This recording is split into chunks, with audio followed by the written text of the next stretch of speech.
commission meetings and public letters submitted to the commission. We had a discussion today regarding White Horse Road as the BLM is improving a trailhead at the end of said road and is getting a pushback from two of the landowners along the roadway. One of the opposing landowners stated in order for a road to be deemed public, it must be maintained by a public entity. She stated this was Montana law, although I'm unaware of and unable to locate this law. It has been proven that a 60-foot easement exists for White Horse Road from beginning to end. Is it possible for the county commissioners to simply declare White Horse Road a county road and be done with it? Does a petition have to be circulated, or can they simply make the motion? So I sent that on Monday, December 4th at 12:49 p.m. I received an email response from Attorney Tara Depew. She states, and this was also December 4th, if the 60-foot easement for White Horse Road was granted to the county or to the public, yes, pursuant to the statute below, which is MCA 714-2101, the commission could, by resolution, declare White Horse Road a county road. There is no statutory requirement that a county road has to be maintained by the county in order for the road to be a county road. County commissioners have full discretion to determine which county roads are maintained and which are not.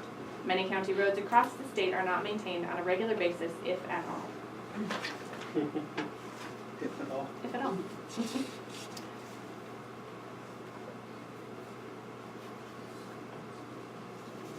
So Nicole, do we know about the 60-foot easement? I can tell you that it has been platted, and it does show as a 60-foot easement all the way from the point where it branches off of Highway 287, Highway 12, and goes to just about the railroad tracks at the west end. It's not platted all the way to the railroad tracks. So I can tell you it's been platted. However, those plats do not state whether it's public or private. So I can't definitively say one way or another. But it does show there's documentation upstairs in the clerk reporter's office that does show a 60-foot access and utility easement. Now, Corey, this is maybe for you prescriptive use. Since there are so many homes that branch off of that road, and now BLM has a trailhead, which is a public entity at the end of that road, is there a prescriptive use that determines that that is indeed at least a public road, as it's been stated by previous county attorneys and in a previous meeting by you? Is that definitive, or Well, how does that play it's into it, I possible. guess? It's possible. So the issue isn't that I or any other county attorney said it's a public road or public easement. The issue is upon what information did we rely to make that determination. So I don't have, and I don't know if you guys do, if anyone has like the legal opinion from John or the factual, the record of why he said, yeah, that's a public road or a public easement, that's going to answer a lot of our questions. But secondly, so number one, that's what I'm looking for, is what is that stuff? Because county attorneys, our opinions are advisory to you. It's not the same as a judge's. If a judge makes an order saying it's a county road and nobody appeals that within their appeal time, then that's the record. If the county commission were to declare something a public road or a county road and it's not challenged within that certain period of time by someone that has the standing to do it, then it is established. If I just tell you it's a public road, if that's my opinion, it really only matters what is the soundness of the law and the facts that my opinion is relied upon.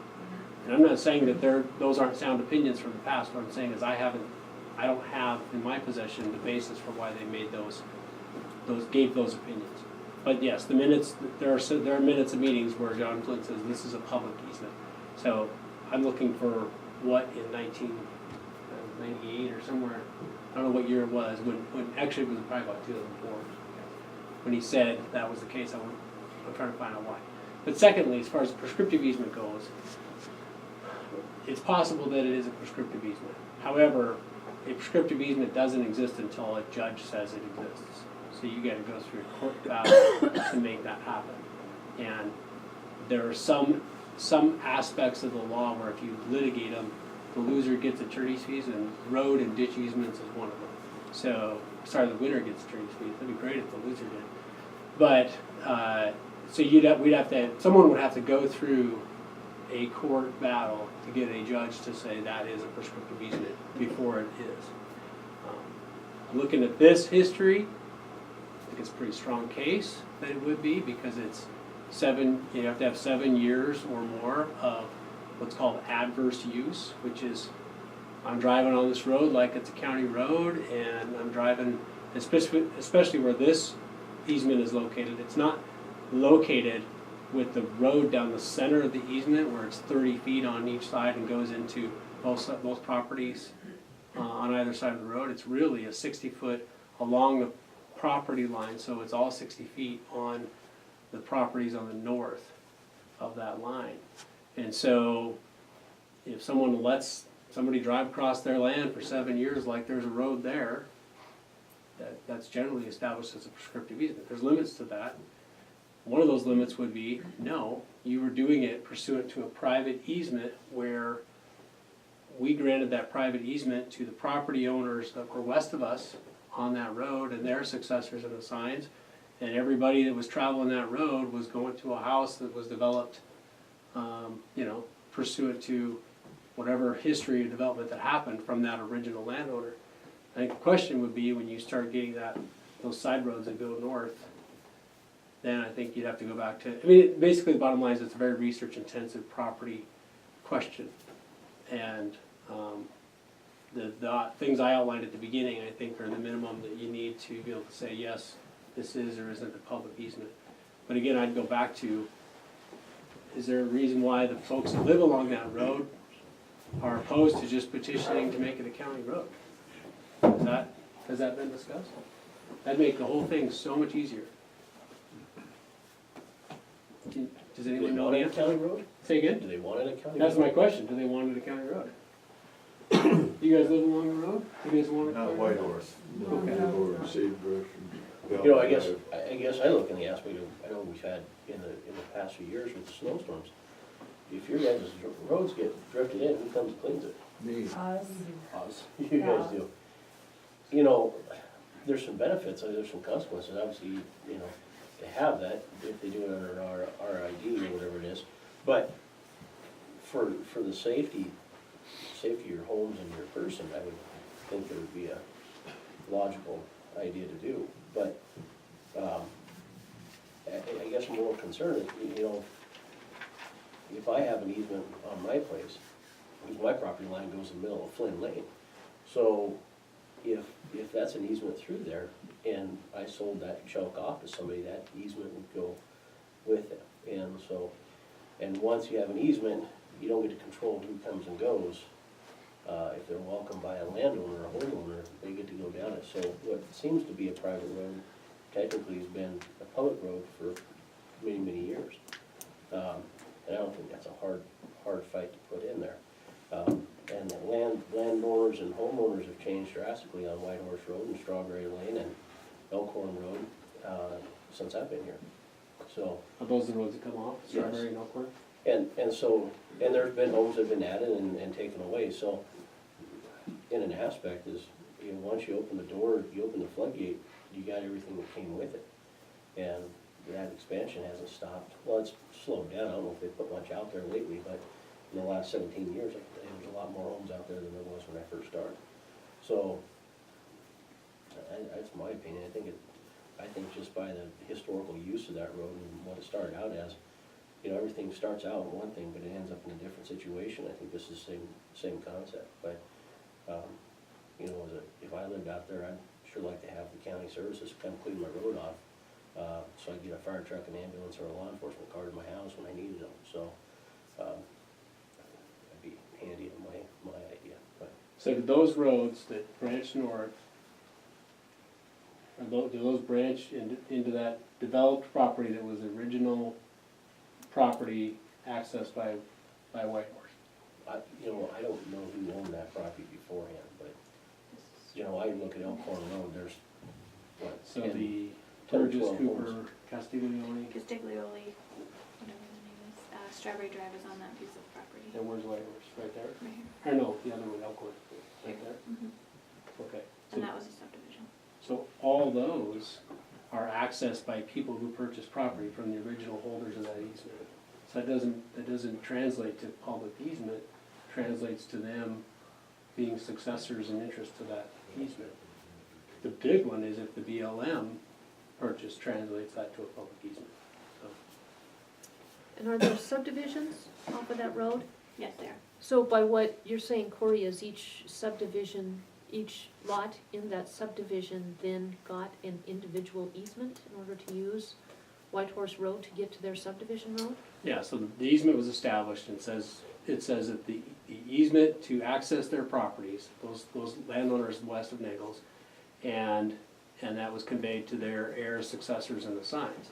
And so those properties originally owned by those, as I understand it, you know, obviously, this is a continuing thing that I'm still learning more about. If they then sold and divided that land into, you know, multiple lots, that's an assign or a successor of their interest in that easement. They're getting it as basically beneficiaries of that private easement. That doesn't translate it into a public easement, so long as, you know, that chain of title from lot 4 goes back to Burgess or Cooper, goes back to Nagel. But if then we build another road and 100 more people go and it's, you know, they didn't have that chain of that connection there, and yet we use it for 5 or 8 or 10 or 20 years, then you're into that whole prescriptive easement issue that you're talking about. So I just think it needs a little more research to nail down the chain of title. So Tara's opinion is correct, so long as the information we gave her was correct, which is that it's public easement. If it's public easement, then yeah, it's in the statute, the county can declare it a county road. We need to nail that down. That's what I'm saying. In this deed granting an easement here in 94, it says it's a non-exclusive easement for the purpose of vehicular traffic. Does that means that you exclude no one, right? Except that's the November 29th, 1994, isn't it? Between Yeah. Cooper, Burgess, and Castiglione. Yep. So if you look at the November 24th, the week before, Nagel granted an easement to Cooper and Burgess.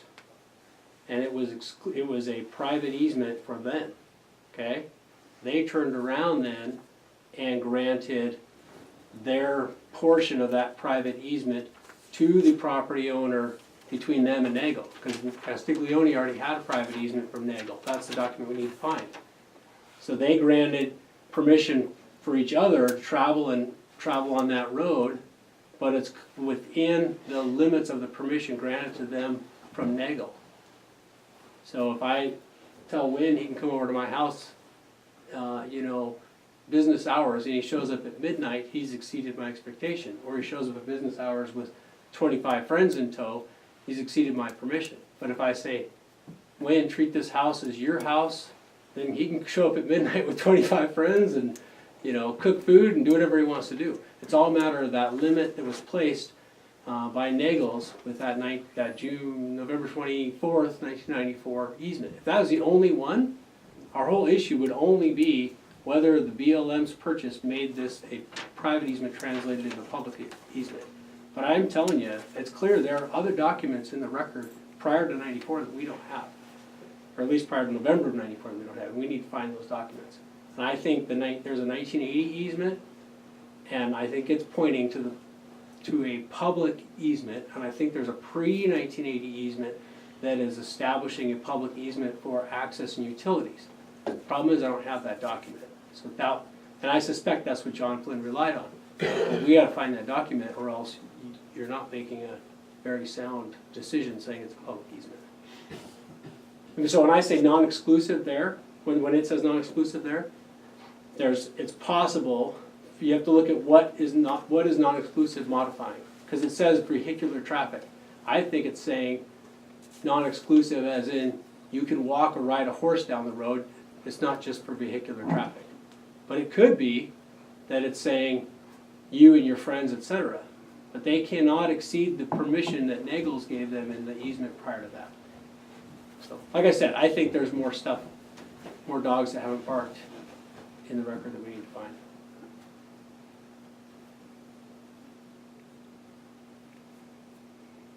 Basically, this is on hold, I guess, until the documents are found, is that right? Yeah, and I thought that we had them because I was told that, is it Jenny that has them?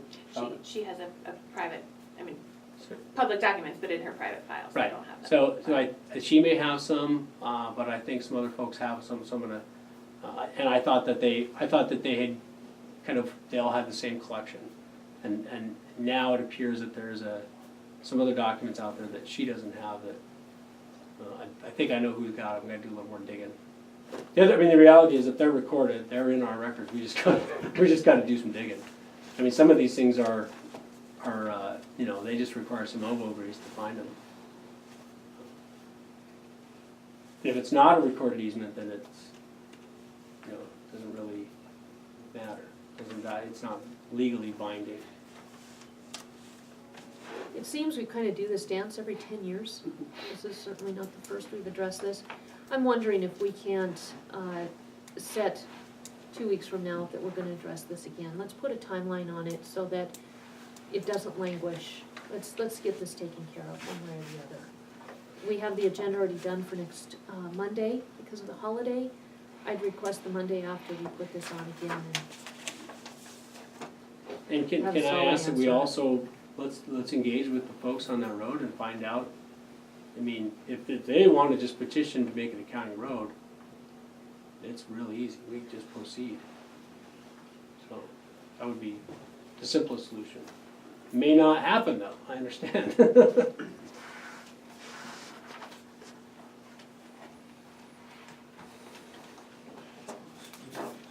what would that date be? January 14th? Does that give you enough time? If we can find the documents, yeah. Okay. So the 14th or 15th? 15th is Martin Luther King Day, isn't it? Yeah. So it'll be the 16th, or Tuesday the 16th? And if in working, we don't have to have this agenda done until next week sometime. Yeah. Then if it's, taking a bit more time, we can extend it a week, but I just don't want to not have a date set. Because I think it will keep our nose to the grindstone to have that date, even if we have to push back a week.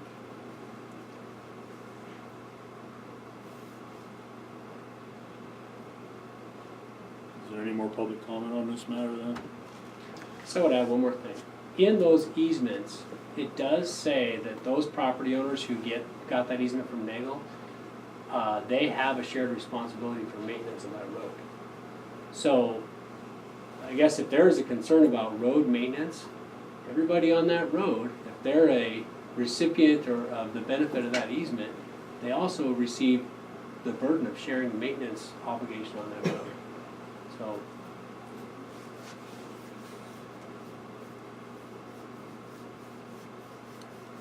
Are all these developments plotted? And if so, and it's put down on some land, isn't there an automatic easement that has to be approved before the development can be approved? I think so. I think that those developments out there were prior to when you had subdivision regulations that Yeah, but required. there should be an easement, automatic easement to any property that's put down there. Can you address that, Nicole? Yes, and I believe that that's what Corey had addressed earlier, that there's this reciprocal easement signed in 1994 for their heirs, successors, and assigns. So, successors and assigns. These developments that went in, now each of those subdivision lot owners have use of this easement. But that doesn't necessarily translate to the public, because I don't own property out there. Does that mean that I have access to that road? I don't know, and that's what we need to determine. And that would be, you folks are on Valley, that would be the Valley. same for Sagebrush. Valley, correct? But my question is, if they give development or approve an easement to any plot of land, that's gotta be permanent, doesn't it? How would you, what if the development decided they didn't wanna go along with the thing and they cut everybody out? Or the easement was cut out, now we're stuck not with a way to get in there unless we pay a toll or whatever they're gonna do. Nicole, is there a difference between the subdivision regulations, these ones, the last ones, and prior to, that addresses any of this? I don't know of any way that the easement can be cut out once it's given to you. You would have to sign off giving up your right to that easement. So that would be a problem then if the landowner just decided along the easement or in the plot of, development, that they say, we're gonna turn the road over to the county, that there would be a problem. You already got the easement. And all the developer's gotta do is, the people in the development's gotta sign off 60% saying that they want it. You got the easement, what's the problem? For the RID, 60% is for the RID, for the Rural Improvement District, and that's actually for performing the improvements on the road. But as far as giving up the easements, so say you own property at the end of an easement, and all of the other property owners say, yes, we want to give up our right to this easement, and you say no, that easement still stays open. Everyone has to sign off giving up their 100%. yes, 100% right to that easement. But as far as maintenance, so the 60% is for improvements to the road. So there's a difference in the discussion here, whether it's ownership or the improvements. Does that make sense? Yeah, there's, and, we've been out there about 10, 11 years now. And when we first got there, we checked into this stuff, and one of the things that the county or somebody, I don't remember who it was saying that if they're gonna be able to turn the roads over to the county, it's gotta be brought up to date. Now that costs money. Where's that come from? Taxes. Well, it could, if you did decide to implement an RID, it would be on your taxes. It wouldn't be taxes, it would be a separate line item on your tax bill to fund that RID, so that money specifically would go into this Rural Improvement District fund. So it's earmarked specifically for that road or roads. It wouldn't just go into the general But fund. that doesn't apply to one development, it's all of them out there. They're all It of them. depends on how large your net is that you're casting for this RID. You could say, I want to do an RID just in this very small area. You could take 60% of a large area. Really, there's no parameters on what the RID has to consist of.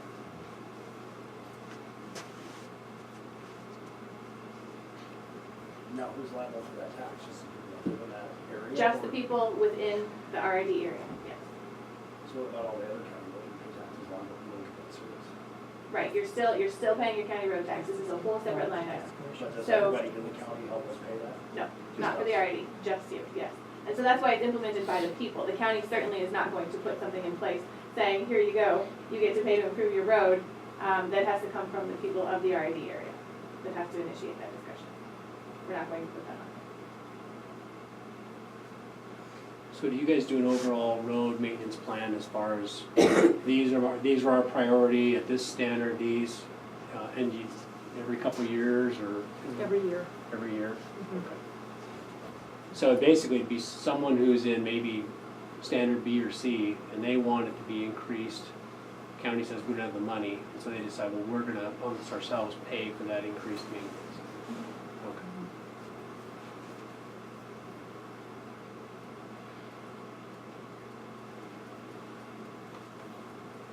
If there's no other public comment, we'll close the public hearing, reopen the commissioners meeting to have a decision to adopt a resolution to designate White Horse Road as a county road on the section. Move to postpone the decision and revisit on January 16th. Motion's been made and seconded to continue discussion on January 16th. All in favor? Aye. Opposed, same. Motion carries.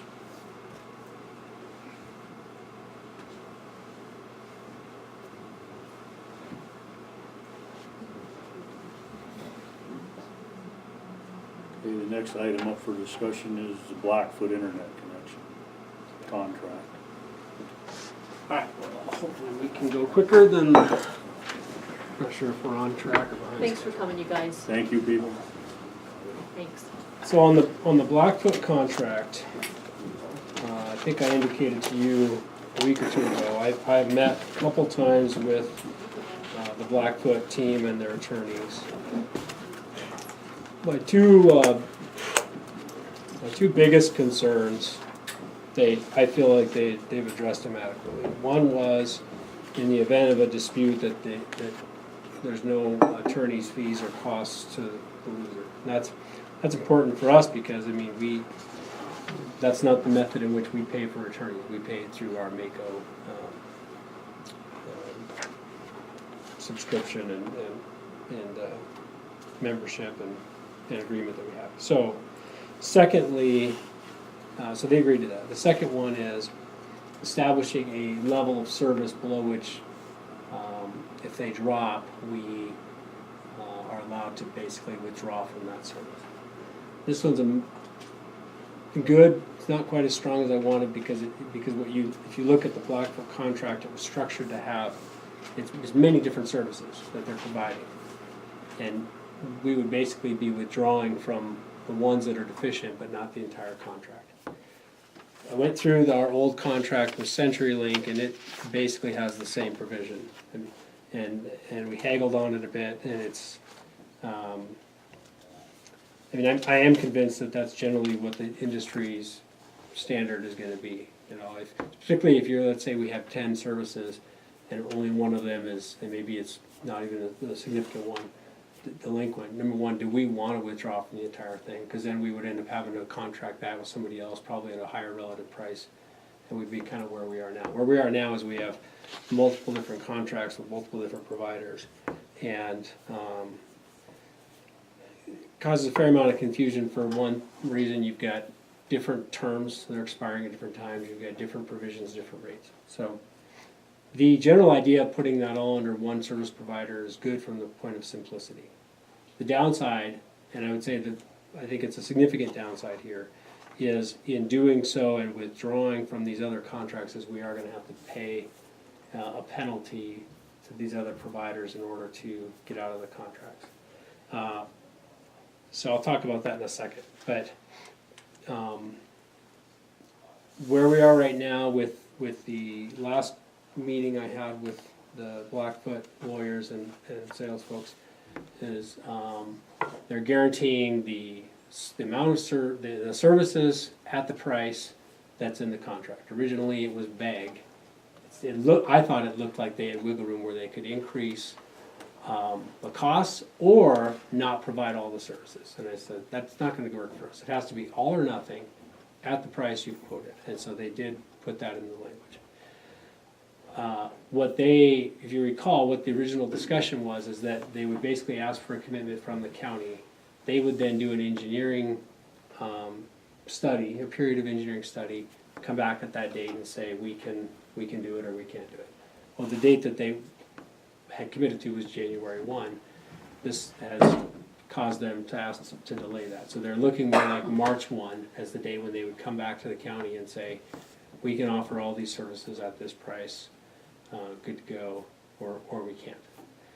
So what that leaves us with is the question of if they say, yes, we can do it, and if we're looking at a summertime 2018 implementation date to say we do it, what are the costs that we would potentially bear to penalties to get out of our other contracts?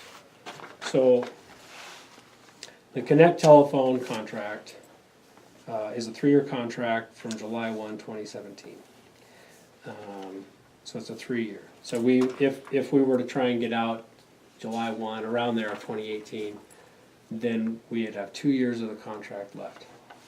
A little frustrated with this contract because it was July of 2017. I never saw this contract before the commission agreed and entered into it with this customer. There's nothing in this contract that says what would happen if we get out of it early. The cost is $400 a month. It's possible that the penalty would be $400 a month times 2 years. That'd be the maximum penalty it would be.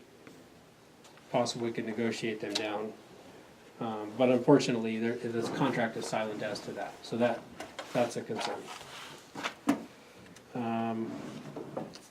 The Clearfly contract, I never did actually receive this from Debbie, but it would be if we did July 2018, we're talking 16 months remaining on the contract. So Laura, your notes indicated that there is a prorated penalty in the contract? Yeah. I don't know Or if there's no is this from certain- yours or Debbie? That's me. Okay, Mhm. so that's $14,000 if that's the timeline we have. But again, I wanna confirm that with the document, but I'm sure that's probably accurate, Would you say 14,000? 14,000. Okay. What it says is, the current cost is 1,700 a month, and prorated penalty of 1160 a month. That's that amount. CenturyLink contract, there's a couple different agreements actually with this. So this document is from June of 2016. And this is, again, a document, or a contract you guys entered into without me seeing it, although it's a good contract. I think it's pretty clear, I think it's pretty comprehensive. The master CenturyLink agreement goes to June of 2019. So we would be potentially getting out somewhere between 10 and 12 months early, okay? So there's an early termination fee of 35% of your bill for the remainder of that contract life.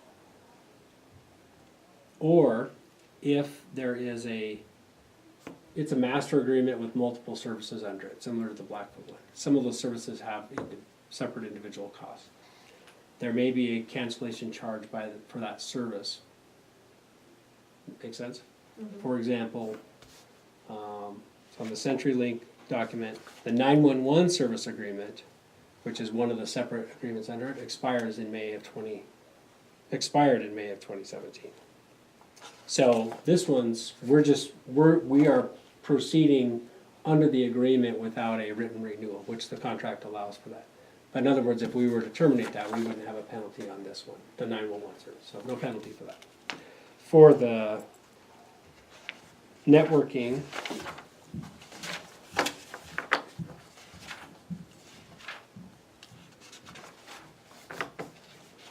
page 9 of the master agreement has the networking service agreement.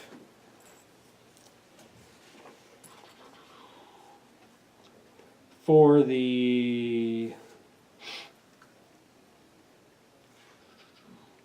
it's a little complicated. After the first 12 months, which this would be, for the remainder of the term, it would be 35% of the cost for the IQ networking. Then there's a port and cloud port fee, and it would be 50% of the cost for the remaining months of that. So we're down to literally gonna have to go through sub-line items to figure out what that cancellation charge would be. Then there's a managed data bundle on page 20.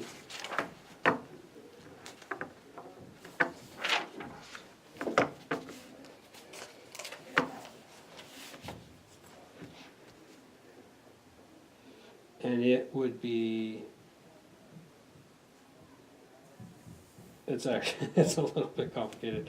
It appears that it would be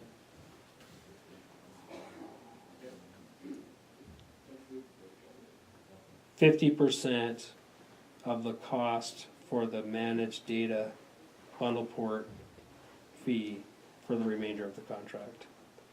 And then there's also another there would also be a cancellation charge that would be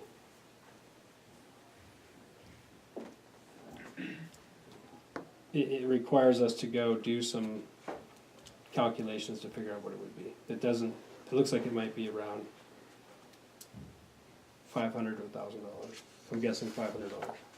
So I guess and all these, by the way, with the CenturyLink contract have a provision that if you upgrade or in some way stay with them as a customer but change your service, then they waive all the fees, all the cancellation fees. Which would be attractive, except that, as I indicated before, the CenturyLink gentleman that came and told us he was gonna send us something has never sent us anything. So, I mean, if something were to come back into the picture. So I guess, and I would leave you with this. I can't tell you the exact amount right now of fees that we would have to pay, because I'm gonna have to probably negotiate with some of these vendors, and then some of them, that there's clearly some calculations.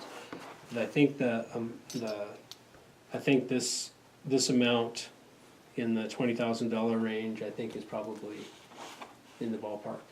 If Blackfoot service actually starts a little later in the summer, that might reduce the cost a little bit.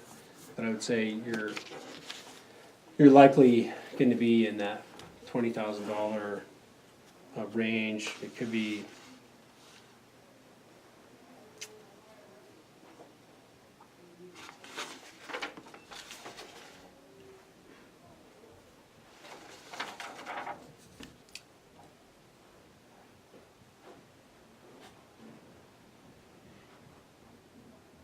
yeah, that'd be my best guess right now. As far as the Blackfoot contract in providing what I think it needs to provide for us, I think they've done the edits and the changes that, they haven't done all of them, certainly, but in terms of the ones that would protect us, I feel pretty good about that. There's a couple small ones that I intend to keep pushing them on. But really what it's gonna come down at this point is number one, does the commission wanna do this? And be willing to pay that cost? And then what I'm hearing, and I know you guys got the email from some community members saying that the economic benefit to the county and to kind of growth in the county, they believe and they're advocating that it will make a difference if the county switches to that provider. The reality is, if the county switched to any provider that was providing that kind of bandwidth, that would likely benefit, because as we now know, CenturyLink and Blackfoot, they're gonna be basically, they have the option of operating off the same fiber, whether that's CenturyLink reselling Blackfoot's, or Blackfoot reselling CenturyLink's, or they might have two different fibers. That's their private business decision, and they'll make that however they're gonna make it. And then there's, what I'm told from some meetings with city and with Montana Internet, that if this fiber does, this higher capacity fiber is being used, that there is the potential for Montana Internet to do some point-to-point internet with higher capacity for residential customers. I can't even begin to tell you how that works. I just imagine these beams going through space and we're all gonna get cancer, but like I said, I'm not a technical guy. So that's the question before you. Are you willing to incur that kind of a cost? Obviously, I'll try to negotiate it down a little bit. But what Blackfoot would like is an indication if we're comfortable with the contract and comfortable to proceed to the point where they can start the engineering. And then if so, then I'll bug their lawyer for us to finalize the red line version so that you can sign it in the next short while. But really it's that, what they're looking for first is just the thumbs up or thumbs down. Based on all the full support we had from the people here in our public hearings, wanting Blackfoot and everything, and you and working with them, I would move that we'd accept this contract with Blackfoot and let Corey finish out the final details as needed. Well, second for discussion, I do have some questions that I think we need to have answers to before we can make an intelligent decision Okay. on this. And if I may, Mr. Chairman, I'm happy to wait. Yeah.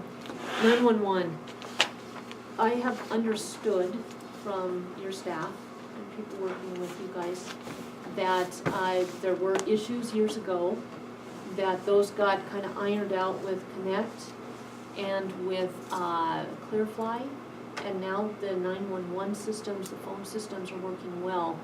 Are you guys comfortable, and do you support switching the phones? Because we could do just the internet and leave the phones alone, which is actually what we had asked of Blackfoot back in June.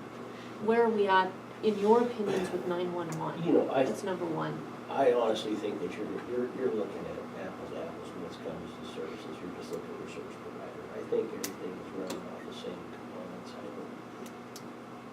I don't foresee, I mean, it's not like AT&T and Verizon, you know, you're talking different towers, you're talking different cell cards, you know.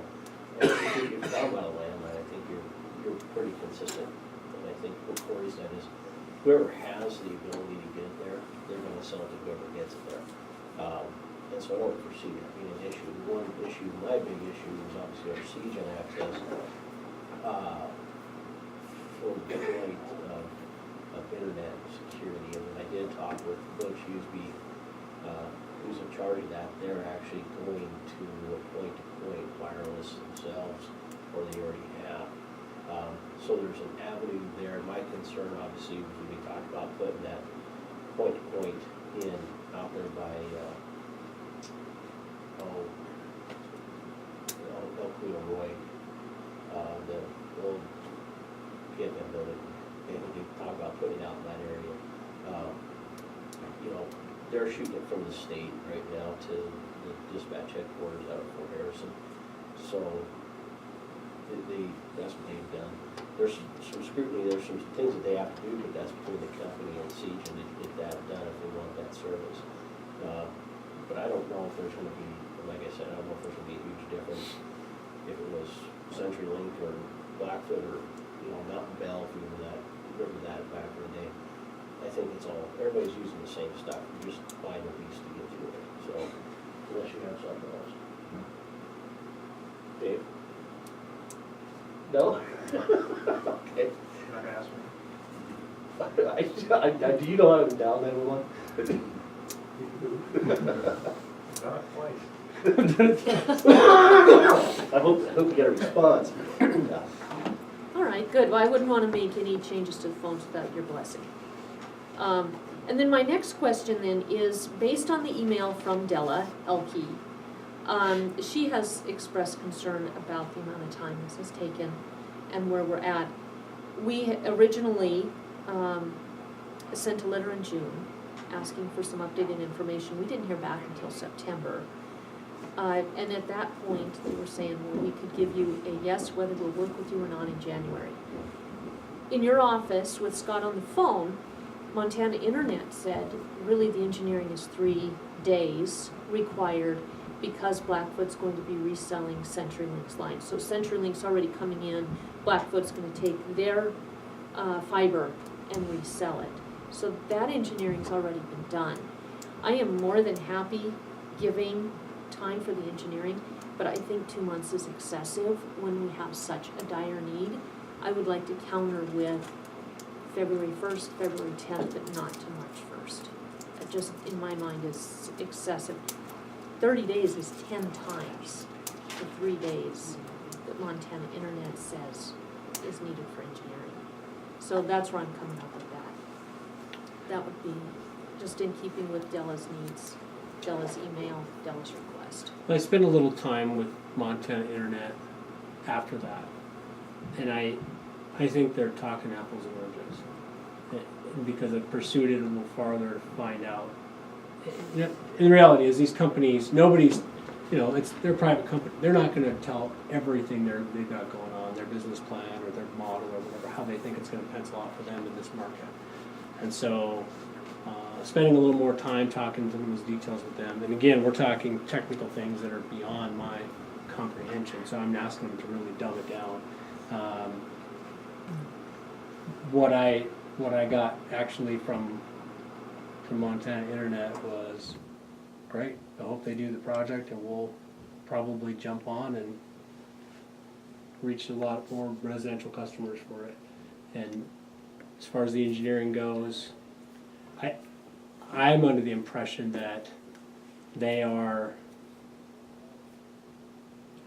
CenturyLink has fiber available. The cost that they would charge to rent it is high enough that Blackfoot's trying to lay their own that they think will over the long term be cheaper, and also will put them in places where they can develop a market. That's my impression. They all did agree that CenturyLink charges a very high rate to rent their fiber. You know, and so that's, or I shouldn't say they all, the 2 or 3 that I talked to. I think that's driving why Blackfoot's thinking that they need to do a little more of their own looking. So I would still request that we at least try and bring them up from the March 1st date, if we can. And they were at Can we February now?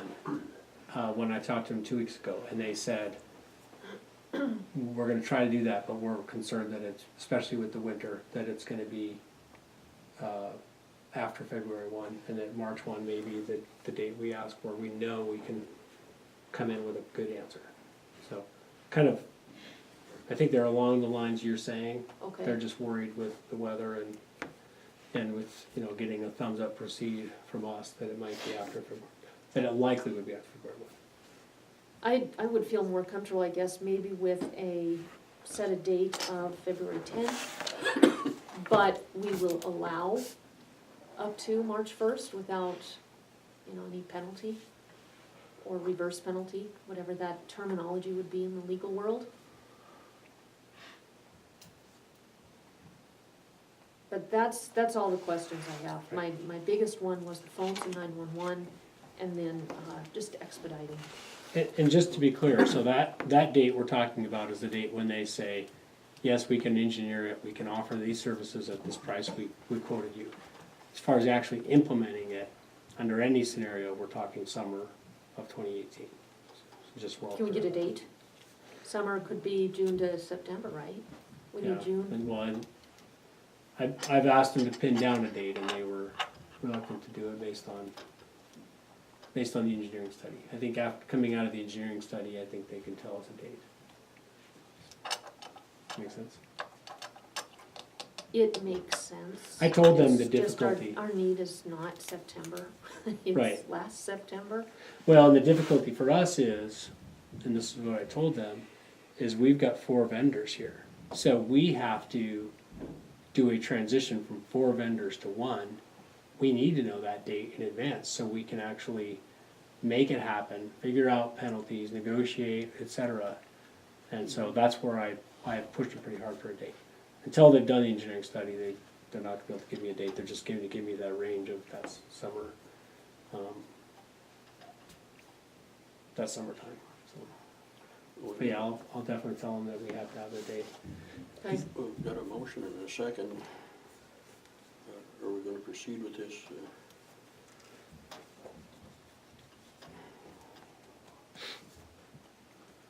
We have a motion and a second to okay this decision with Blackfoot to provide services for the price of the services that they had quoted. I guess we'll take a vote. All in favor, aye? Aye. Aye. Aye. Those opposed? Nay. No. Motion carries. I do have a question. Are we gonna include the phones? I mean, that's 14 grand plus 96. Or are we just gonna talk about the internet? Aside think from the that- 911, which is 6 of one, half dozen of the other, so it doesn't matter according to what Wynn said. Do we wanna just do the internet so that we save ourselves that $23,000? Was that proposal for phone and internet? I believe it was for phone and internet, was it not? It was for everything, but We could perhaps expedite, is my thinking, and save ourselves some money. you know, we could do. Let me talk to them about the possibility of rolling the phones a year later, and we don't have any of those, we don't have that $14,000 penalty. Yeah, I think that would be a good idea. Okay? And that 14,000 was just for Clearfly Connect was another 96. Yeah. That's where the 23 comes. We could use that money for something else.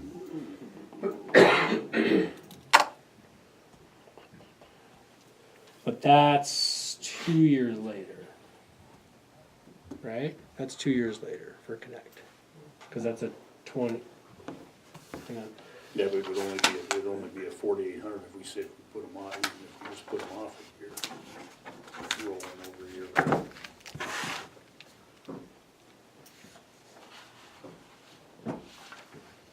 If they're not concerned with switching over 911 CGN and the phones, could they get us the internet faster?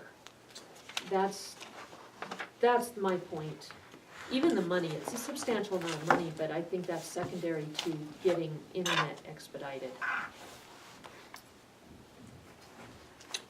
Alright, let me do a little,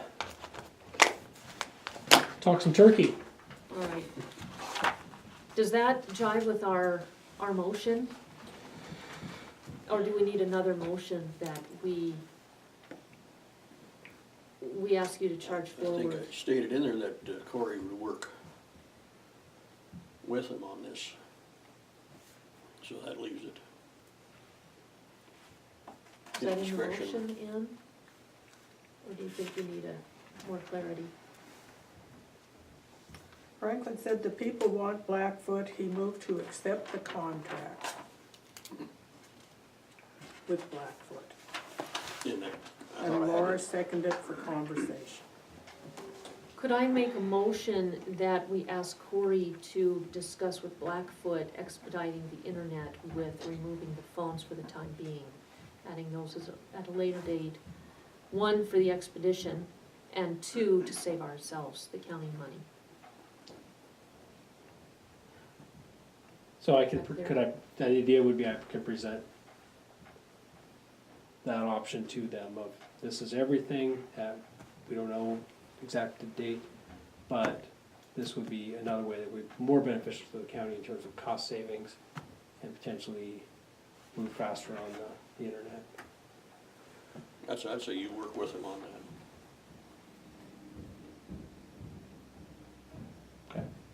Okay. I would say, even though I'm not on the agenda next week, I will come back next week and give you what date I have. Or if I get it before then, I'll just email all of you.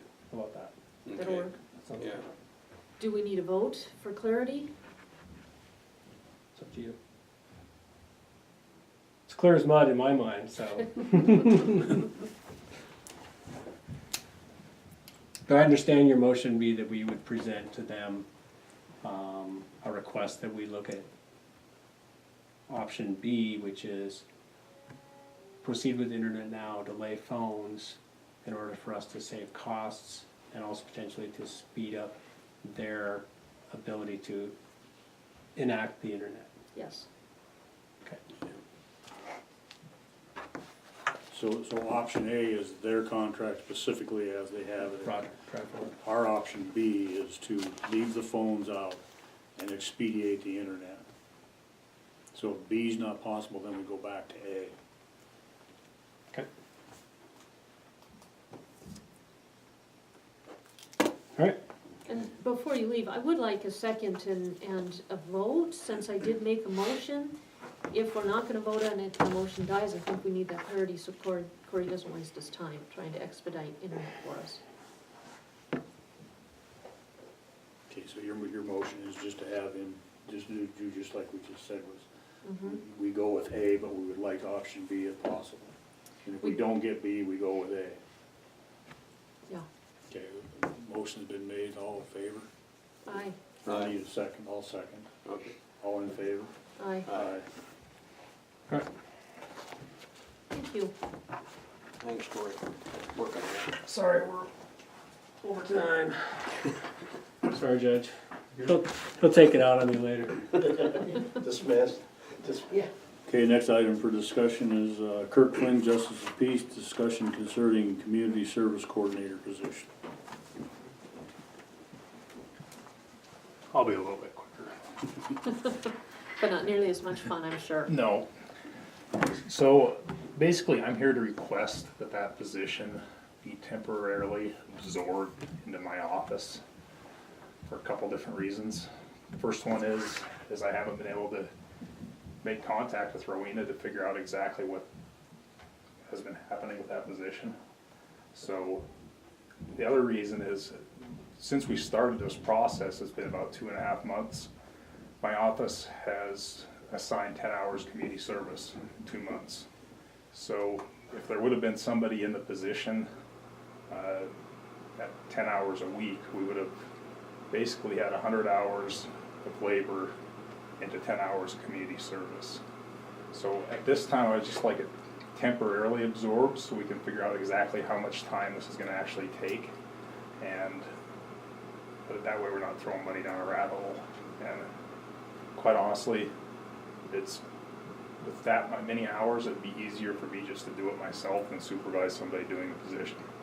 So I would just like to take it over myself, my office for, let's say, till June, and figure out exactly how many hours this thing's actually gonna take.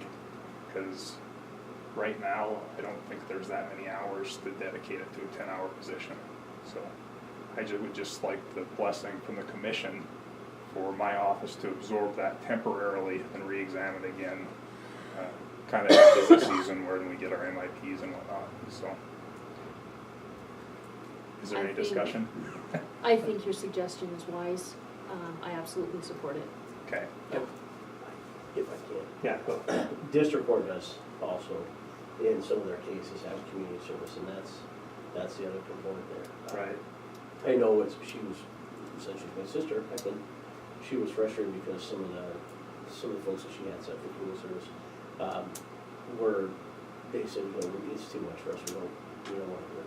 And on parts where people would show up and then disappear, and never come back. And so it was a frustrating component. And I actually talked to Tim Rouser on this, because Tim moved with the city.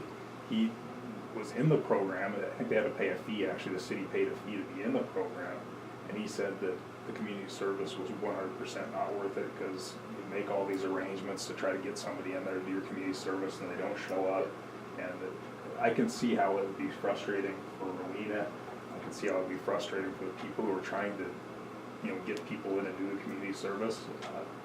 But then talking to Mike Myers, sometimes he says, well, that's great, we get the people in there, and basically it takes me a day of my job just to supervise these guys doing something like that done myself. So I think that it's kind of frustrating where it's at for all different avenues. And maybe if I kind of see where we're going with this, maybe we can try to iron some of that out, and then once we figure it out, then I'll have a process in place that works. So if we do decide to hire somebody in, we have a process that works. The referrals come straight from my office. I could send out orders to actually order them to appear at certain times to do the community service, because from what I understand is they had the problem of, they were telling them, we'll show up here at this time, or give Mike a call and have him schedule everything. I think I would like the scheduling to come from my office with actually an order to follow that up. So then if the order isn't followed, then I can immediately move on to my warrants and driver license suspension things, so. Well, I think part of the whole sensing review commission that happened under legislation, I don't know if there's been some change in some of that stuff as well, but what's transpiring, what's going on, or what's taking place. So I think just as kind of we get through some of the changes in law from our last legislation debacle, is what I like to call it, we might have a clearer idea of what some of that's going to be. Kind of go hand in hand back in 2007, I think it was, in legislation, they had the work detail for people that were assigned to, or required to go spend time in jail, they could do the sheriff's work program. We've never done it because we don't have anybody to supervise it. But it was a way to reduce the amount of people sitting in jail and working misdemeanor charges. And it just never really came to fruition here. Still a good idea. Cascade County uses it a lot, but it might be something where they check in and they go out and do their stuff. But kind of the caveat to that is, I don't know if they can do some things just because of the liability component. But I think we get together and have a plan about what we can do and find people that are be able to work. So. Absolutely, and we need to find a few more avenues, I think, that are more visible to the public as well, to see that our community service is actually benefiting the community, because a lot of times they go up and work up at the transfer station, or they're working here at the courthouse, which to me doesn't seem like it's very visible to the community. It's, Put a highway traffic safety vest that says community service. Yeah. But something that would maybe be more visible to the public, and I think that might be something we can iron out in the next few months to try to make it look like a community service, how little it actually is actually benefiting the community. So, but by no means am I making this request because my applicants I got were not excellent applicants. I got 2 applicants that would have been very, very good for the position, but I think as of right now, I don't see how it's beneficial for where we're at. So, is that as clear as mud? Actually, it is pretty crystal clear.